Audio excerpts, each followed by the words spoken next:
Dawn over the Zambezi River paints the water the color of old copper.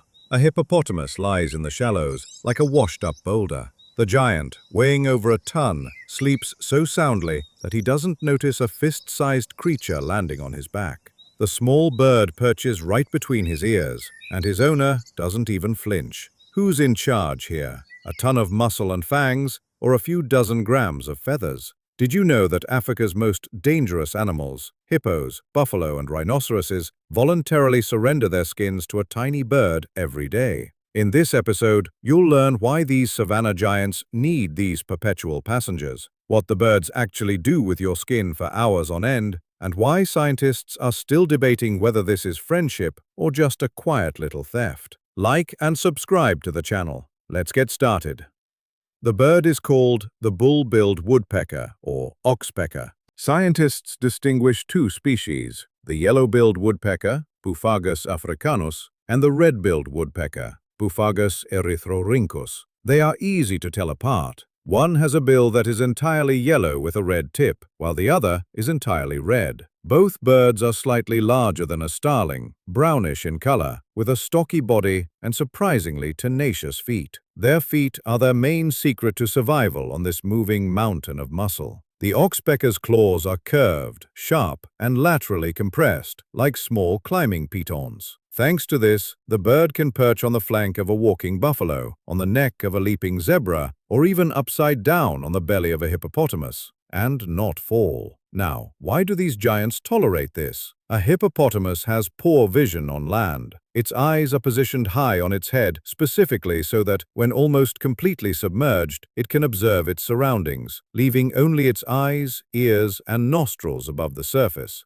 But this is precisely why a hippopotamus simply cannot reach its own back, neck, or ears to clean them. Its skin, up to 6 centimeters thick, easily becomes a home for ticks, tsetse flies, and other parasites. For an animal that doesn't sweat in the traditional sense, but secretes a special viscous secretion, any wound or bite can become infected faster than expected. This is where the woodpecker comes in. An adult bird can consume hundreds of beetles and thousands of larvae a day, and almost all of them are removed directly from the host's skin. Scientists who observed flocks of oxpeckers in national parks in Kenya and Zimbabwe noted that the birds methodically inspect the animal's body, starting from the ears and ending with the folds of skin near the tail, as if following an invisible checklist. For a hippopotamus, buffalo, or giraffe, this is the only way to completely rid themselves of bloodsuckers that their own tongues or tails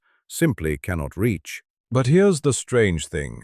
If you watch the same bird long enough, you'll see it's not just pecking at flies. Sometimes it freezes in one spot, where there's already a scratch or a fresh wound on the skin, and pecks far more persistently than a single tick would require. Why would a small bird needlessly disturb the open wound of a giant that could crush it in a single movement? The answer to this question is far less convenient than the beautiful story of the savanna orderlies. And to understand it, one must follow the oxpecker not just one morning, but an entire day, from dawn to dusk, from hippopotamus to giraffe, from generous symbiosis to a small, carefully concealed deception. It's midday. The sun is at its zenith, and the savanna is engulfed in a hot haze. A herd of African buffalo wanders toward a watering hole, and dozens of oxpeckers swing from the animals' backs like a small paratrooper force. If in the morning the hippopotamus was the only home for our heroes, then by day it becomes clear. Woodpeckers are not at all tied to a single species. Their clientele is, in fact, the entire list of large African herbivores: buffalo, zebra, giraffe, rhinoceros, wildebeest. The lists of researchers observing birds in the national parks of Kenya, Tanzania, and Zimbabwe include almost all the region's large ungulates. But there's a pattern. Oxpeckers almost never alight on smaller antelope, duikers, steenboks, and some gazelle species. The answer is simple and practical. The smaller the animal's body, the fewer parasites it harbors, and the less food the bird has. The economics are simple. A giant is a buffet, and a smaller antelope is a snack, not worth competing with its neighbors for. Each owner has a specific role in the bird's life, and it's not limited to food alone. Take the giraffe. Its neck is the perfect vantage point. Perched on the giraffe's scruff, a woodpecker can see several kilometers of the savanna, a view any other small bird could only dream of. Scientists who have studied oxpecker behavior note that the birds often choose tall animals, not only because of parasites, but also because from such a high vantage point, it's easier to spot predators and dart to cover in time. But the zebra provides the woodpecker with something different: nesting material. Oxpeckers nest in tree hollows or rock crevices, but they line their nests with fur, which they pluck from the sides and tails of large ungulates, zebras, buffalo, and wildebeest. Observers describe how the bird methodically plucks tufts of fur from a molting animal, then carries them in its beak to the nesting site. It's an interesting combination. For the woodpecker, the same animal serves both as a dining room and a storage area for building materials. There's a third aspect to this relationship, often called free alarm. When a predator approaches the herd, or even a human alerts the birds, the oxpeckers burst into a sharp, rattling cry and quickly take flight as a group. Many field observations in parks in southern and eastern Africa describe how wildebeest, buffalo, and even rhinoceroses, whose own hearing and vision leave much to be desired, react to this cry almost instantly, raising their heads, freezing, and preparing to flee. Rhinoceroses, whose vision is decidedly poor, receive their primary source of danger information from the birds on their backs. It's believed that this is precisely why some populations of black rhinoceroses living near humans and poachers particularly value the presence of these sentinel birds, although it's difficult for scientists to directly prove the influence of oxpeckers on the survival of individuals. Too many factors are intertwined. It would seem like a perfect idyll: cleaning, surveying, building material, alarms, all benefits for these giants. But the longer the researchers observed the oxpeckers, the more questions they had. The fact is, ticks and flies aren't the only things the bird is interested in on its owner's body. In the 1980s and later, in the 2000s, zoologists began to take a closer look at a detail that had long remained overshadowed by the beautiful picture of symbiosis. Oxpeckers regularly linger near open wounds on animal skin, longer than it takes to simply consume the larvae or mites accumulated in the damaged tissue. Observations of buffalo and antelope showed that the birds are capable of pecking the edges of an existing wound wider and deeper, and then remaining in that spot for a long time.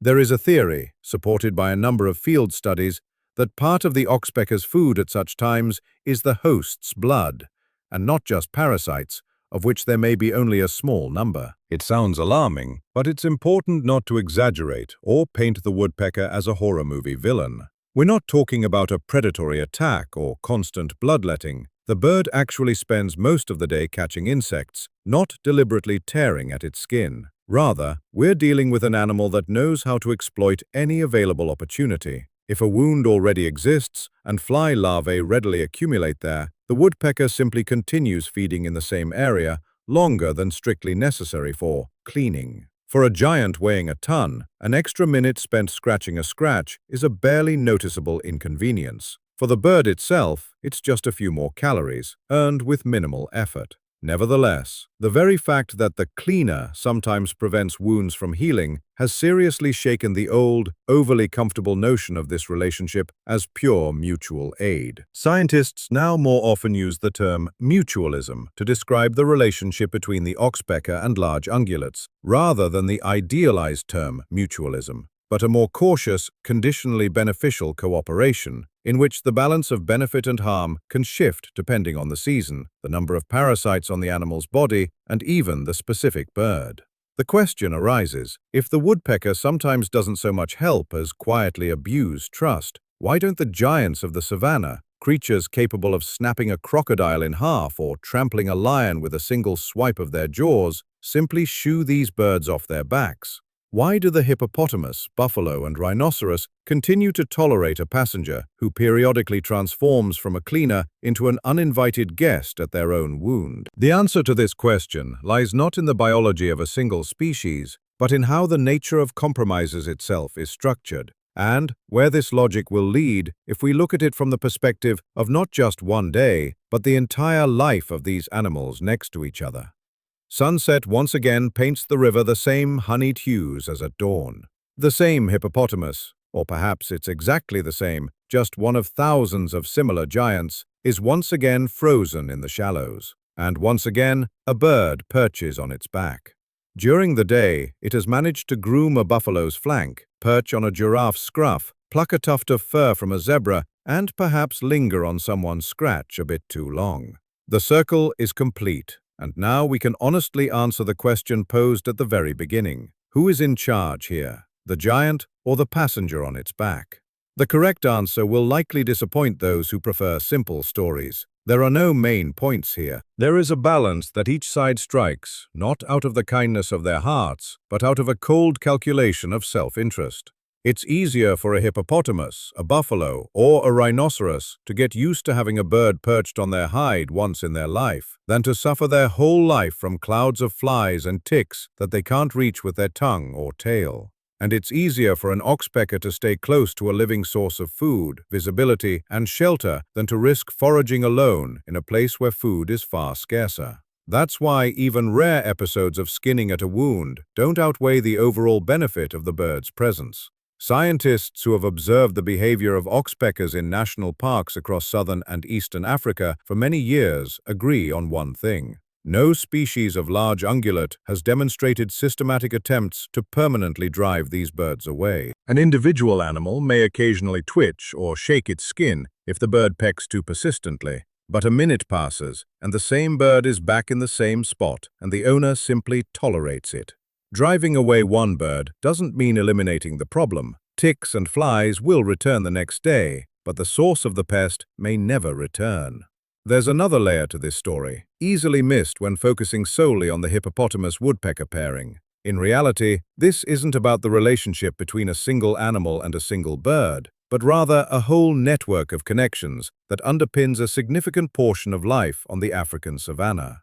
The oxpecker simultaneously grooms dozens of animals a day, spreading information about danger between species that don't even notice each other, and transferring clumps of fur between seemingly unrelated herds. Remove the small bird from this picture, and you'd have more than just a single story about hippopotamus hygiene, but a whole chain of interactions that most people don't even consider when looking at a pretty photo from a safari park. This is precisely the main lesson of nature, difficult to distill into a single, beautiful video tagline. Symbiosis is rarely the ideal friendship of a children's book, where one character selflessly helps the other simply because it's the right thing to do. Far more often, it's a delicate, constantly shifting balance of interests, where each side takes the maximum possible for itself, and mutual benefit is a byproduct, albeit vital, of this calculation. A woodpecker doesn't befriend a hippopotamus in the human sense of the word. A hippopotamus doesn't hire a woodpecker. But both species have evolved alongside each other for millions of years, so closely that today it's truly difficult for one to imagine life without the other.